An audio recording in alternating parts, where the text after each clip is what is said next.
suffice to say, they were not willing to just give up what has essentially made them powerful and successful.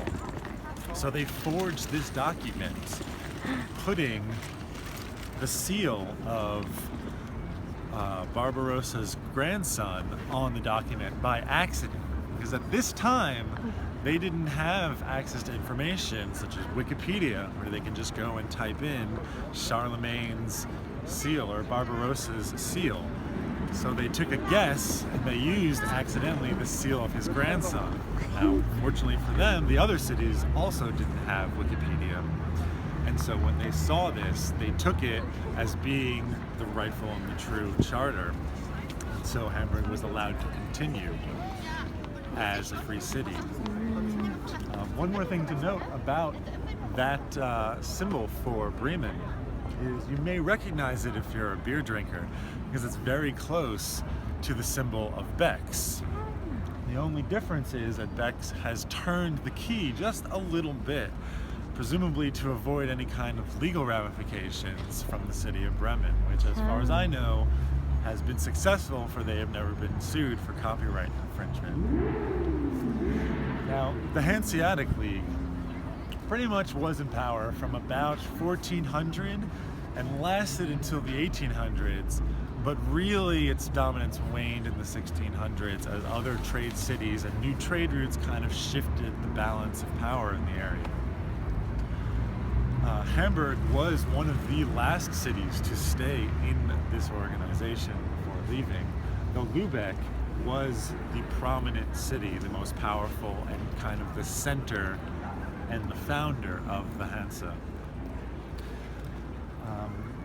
The Hanse, even though it has been dissolved for a few hundred years, is still very important to the legacy of Hamburg. And if you look around the city, you can find many things that indicate this. So over there, it says Hanseatische Wertpapierbörse Hamburg. And this is essentially the Hamburg Stock Exchange. And this particular one is the oldest one remaining in Germany. It was founded, I believe, about 500 years ago. You can also find it all over in Germany as well, like Lufthansa, for example, means Air Hanse. It's also in the actual name for Hamburg, which is the free and Hanseatic city of Hamburg. Now, as with anyone who rises in power, you tend to make enemies of people who wish to take this kind of wealth from you. And so, in the Baltic Sea, there was often trouble with pirates. For many hundreds of years, various pirate factions would rise and fall, and one of these was called the Victual Brothers, which for a short time was led by a man named Klaus Storteweger. There's actually a beer named after him as well. You can't tell, Germans like their beer. Now this man Klaus was the leader of the Victual Brothers, and he was relatively successful during his reign as leader. He married a mayor's daughter, he plundered, he pillaged, presumably raped, and so he made pretty big enemies with the Hanseatic League and was eventually captured. He was brought here along with 77 of his sailors to stand trial and was immediately found guilty.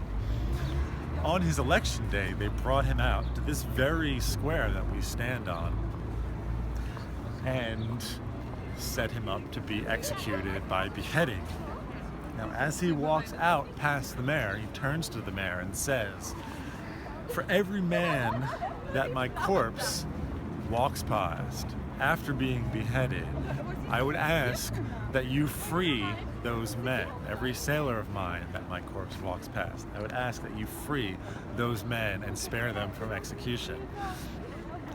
Now, the mayor, knowing of course that this is impossible, just kind of gave a laugh and said, "Yeah, sure, whatever, go get your head cut off now."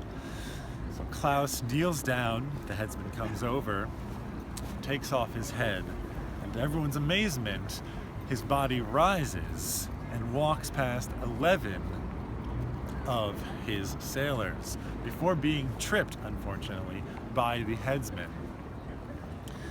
Now, The mayor, seeing this and being quite surprised, in all of his grace and glory, decreed all men shall be executed.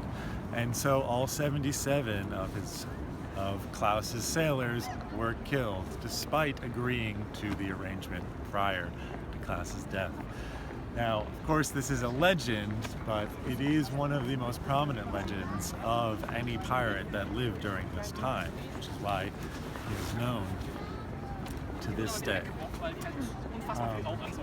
If we would look back at the building, you'll notice that there are actually quite a bit of other sculptures. To the left and the right of Barbarossa and Charlemagne are a series of other Holy Roman Empires, though they were, of course, less important than those two standing front and center. Directly above them are much smaller statues. These men represent the tradesmen, the craftsmen, the merchants, and they are placed above the Holy Roman Emperors to kind of signify that they were really the source of Hamburg's strength, that it didn't draw its power from these great men, that it drew its power from the working people, the artisans, and the craftsmen.